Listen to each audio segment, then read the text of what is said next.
আমরা চন্দ্রোদয় মন্দির থেকে আপাতত ভোগ খেয়ে বেরিয়েছি। বেরিয়ে একটা টোটো ধরে টোটোটা রিজার্ভ করেছি। রিজার্ভ করে এই মায়াপুর অঞ্চলের বেশ কিছু ভালো ভালো জায়গা, মন্দির, সমস্ত জায়গা ঘোরার জন্য। তবে এখানে কিন্তু টোটো ভাড়া 300 টাকায় আমরা ঠিক করেছি। কি আপনারাও যখন ঠিক করবেন একটু বার্গেনিং করে নেবেন, তাহলে কিন্তু আপনারা বেস্ট সার্ভিসটা পাবেন। আমরা 300 টাকার বিনিময়ে মোটামুটি মায়াপুরে যে ভালো ভালো জায়গাগুলো আছে সেগুলো ঘুরবো, আর আপনাদের সাথে সেই সমস্ত জায়গার অভিজ্ঞতা আর সমস্ত জায়গা শেয়ার করছি।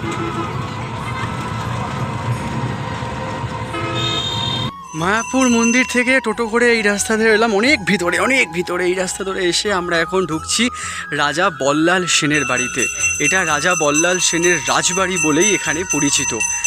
এই হচ্ছে সিঁড়ি, যে সিঁড়ি দিয়ে উঠে যেতে হবে রাজা বল্লাল সেনের বাড়িতে। আর রাজা বল্লাল সেনের ঢিপির পুরো স্মারক এইখানে লেখা আছে, তার ইতিহাসটা।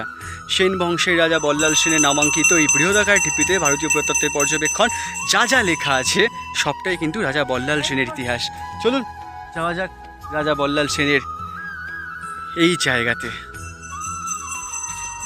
এখানেই রাজবাড়ির কিছু ধ্বংসাবশেষ আছে, এখান থেকে সিঁড়ি দিয়ে নামা যায়। আমি সিঁড়ি দিয়ে নামছি পরে। আগে দেখি সামনের দিকটা কি আছে। সামনে একটা বিরাট ঝিল আছে সামনে। এই ঝিল, এই রাজবাড়ির ধ্বংসাবশেষ বহু ইতিহাসের সাক্ষী, বহু ইতিহাসকে বহন করে চলেছে এই দৃশ্যগুলো, এই ধ্বংসাবশেষগুলো, যেগুলো সত্যি আজকে ইতিহাসে অমলিন। হয়তো ইতিহাসের সুরক্ষাই এই ইতিহাসগুলোকে বাঁচিয়ে রাখবে আমাদের মাঝে।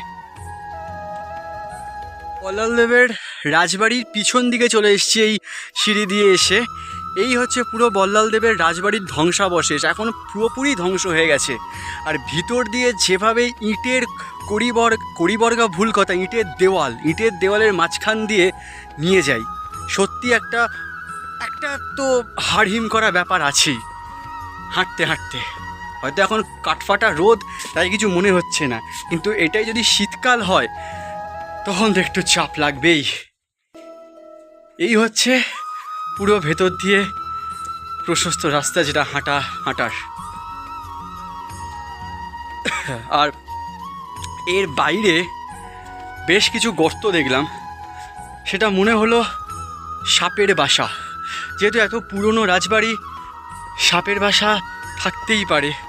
আপনাদেরও দেখাচ্ছি, তাহলে আপনারা বুঝতে পারবেন যে সত্যি এটা সাপের বাসা কিনা। আমি যদি ভুলও হই আমাকে সংশোধন করে দেবেন যে সত্যি এগুলো সাপের বাসা কিনা। আমার তো মনে হচ্ছে সাপের বাসায়। আর এত পুরনো রাজবাড়ি, এত বছরের ইতিহাস, সেখানে সাপের বাসা থাকা খুবই সাধারণ ব্যাপার।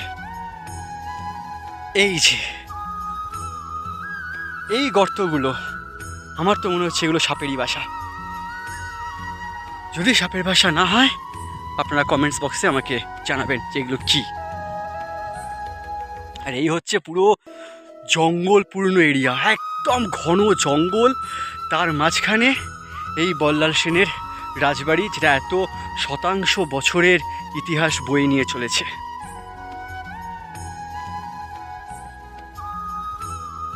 আমরা এবার এলাম ভক্ত চাঁদকাজীর সমাধিতে। রাজা বল্লাল সেনের রাজবাড়ি দেখার পর ভক্ত চাঁদকাজীর সমাধি।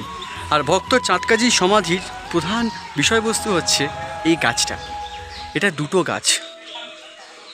গাছ একসাথে জড়িয়ে উঠেছে, একসাথে একে অপরকে জড়িয়ে এই গাছটি উঠেছে, আর সেটাই চাঁদকাজীর সমাধি। আর এরই নিচে আছে, এই জায়গাটায় আছে চাঁদকাজীর সমাধি। আর এই হচ্ছে সেই সমাধিস্থল।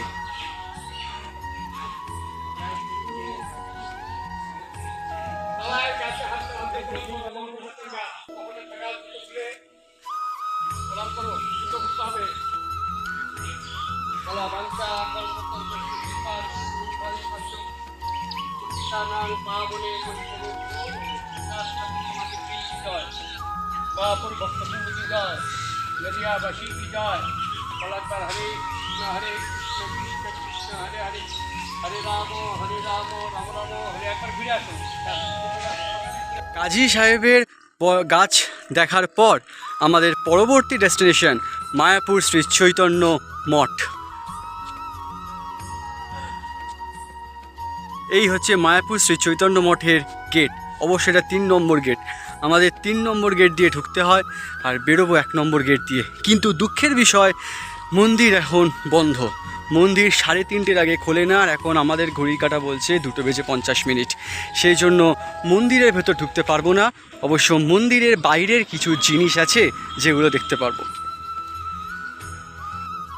গৌড়ীয় মঠের মেন ফটক 3 নম্বর গেট থেকে সোজা একদম সোজা চলে আসলে এই রাস্তা বরাবর হেঁটে গেলে এখানে দুদিকে দেখতে পাবো 2 বড় বড় ঝিল, আর এই ঝিলের মধ্যবর্তী রাস্তা আর রাস্তার দুধারে সবুজে ঢাকা এই অরণ্য আমাদেরকে মুগ্ধ করবে।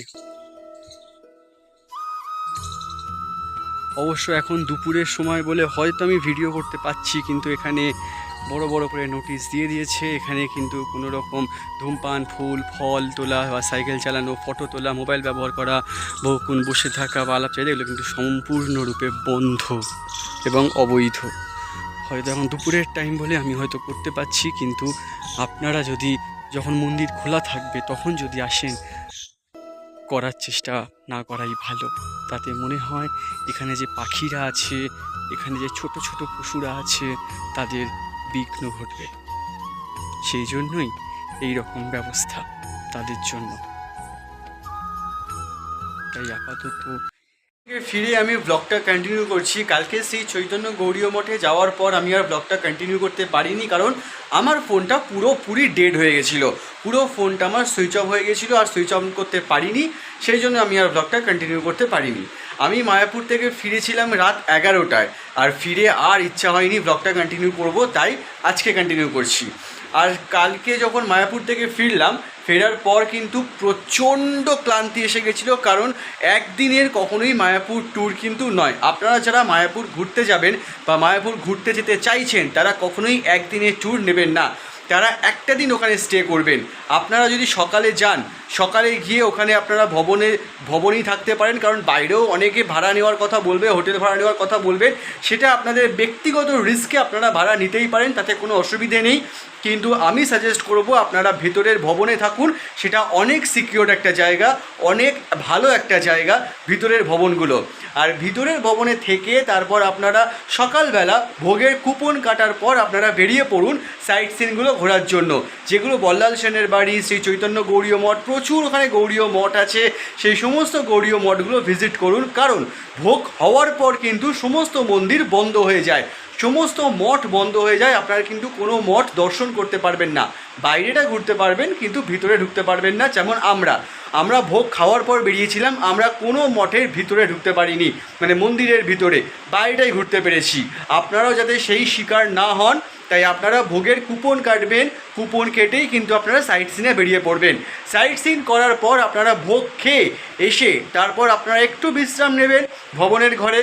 বিশ্রাম নিয়ে আপনারা সন্ধ্যা আরতি দেখুন ইস্কনের ভেতরে, অপরূপ সন্ধ্যা আরতি হয়। সন্ধ্যা আরতিতে পঞ্চতত্ত্বর মূর্তি, শ্রী নৃসিংহদেবের মূর্তি, শ্রীল প্রভুপাদের মূর্তি দর্শন করুন, প্রণাম জানান, প্রার্থনা জানান, তারপর বাইরে আসুন।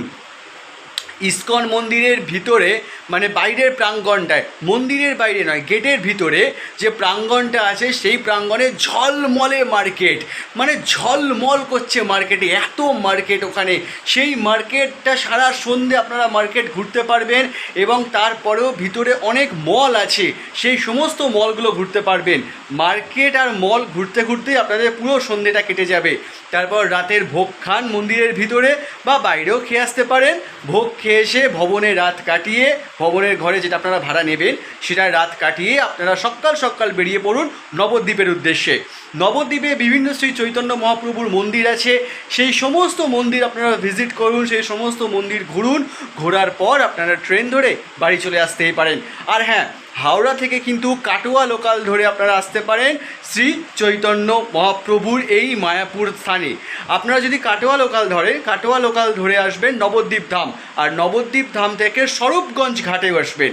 স্বরূপগঞ্জ ঘাট থেকে স্টিমার ক্রস করে, স্টিমার বা নৌকা যাই হোক, সেখানে ক্রস করে আপনারা যেতে পারেন মায়াপুরে। তবে স্বরূপগঞ্জ ঘাট থেকে যখন স্টিমারে বা নৌকায় উঠবেন তখনই কিন্তু আপনারা ভাগীরথী আর জলঙ্গি নদীর মিলনস্থলটা দেখতে পাবেন। আমরা হুলোর ঘাট থেকে উঠেছিলাম বলে ভাগীরথী আর জলঙ্গি নদীর সেই মিলনস্থলটা আপনাদের দেখাতে পারিনি, কিন্তু স্বরূপগঞ্জ ঘাট থেকে উঠলে আপনারা খুব ভালোভাবে দেখতে পাবেন। তাহলে আর দেরি না করে যারা যারা প্ল্যান করছেন মায়াপুর আসবেন, চলে আসুন মায়াপুর। অপরূপ সুন্দর একটা জায়গা, একটা দিন স্টে করুন, স্টে করে সেই অপরূপ সেই চৈতন্য মহাপ্রভুর জায়গার আপনারা নির্যাস গ্রহণ করতে পারেন। অপরূপ সুন্দর একটা জায়গা মায়াপুর ধাম। তাহলে আজকের মতো ভিডিওটা আমি এখানেই শেষ করছি। দেখতে থাকুন, সঙ্গে থাকুন, পাশে থাকুন। পরে আর একটা বাম্পার ভিডিও নিয়ে, ভ্লগ নিয়ে হাজির হব আমি, বুবু বাবু ভ্লগস। ঘোরা আর খাওয়াতেই তো বাঙালিয়ানা। আজকের মতো গুড বাই।